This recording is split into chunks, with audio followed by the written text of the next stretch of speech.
Good evening, and thank you for joining us for News from a Catholic Perspective. I'm Wyatt Goolsby in for Lauren Ashburn. Charlottesville, Virginia, and the country pick up the pieces after violent weekend clashes between white supremacists and counter-protestors. We have team coverage, including reaction from the White House with Mark Irons, but we begin with the very latest in the investigation. Correspondent Jason Calvi says the man accused of ramming his car into counter-protestors appeared in court for the first time today. Good evening, Jason.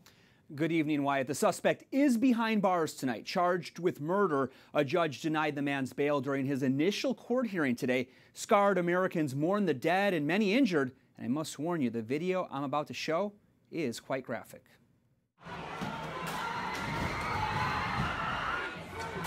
This is the moment haunting America. A car plows into protesters who were standing up to racists in Charlottesville, Virginia this weekend. Go, go, go, go.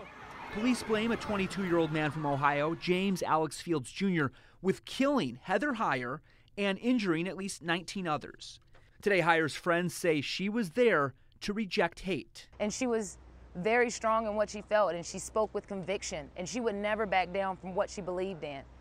And that's what she died doing. She died fighting for what she believed in. But Heather was a sweet, sweet soul, and she'll never be replaced. She'll never be forgotten. White supremacists gathered in Charlottesville to protest the college town's decision to remove this statue of Confederate General Robert E. Lee. And they clashed with counter-protesters.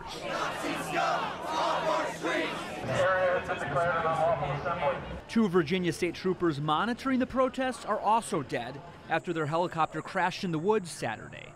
H.J. Cullen and Burke Bates. God, we come in the name of love. Tonight, the violence inspires calls for healing across the country, from San Francisco to Dearborn, Michigan.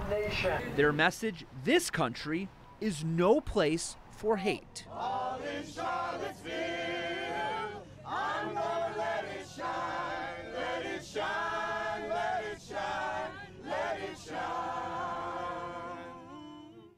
But tonight, white nationalists say they're planning even more rallies, including one at Texas A&M University in September. We're also learning about the victims in Virginia. UVA Hospital says 10 victims of the car crash have been released, and 9 others are in good condition. Wyatt? What else are we what are we learning about the suspect, James Alex Fields Jr.? One of his teachers in high school says he was really interested with Nazism and idolized Adolf Hitler. He enlisted in the Army, and we know he did not meet the training standards for the Army. Pretty disturbing. Thanks for that report, Jason Calvi. Appreciate it very much.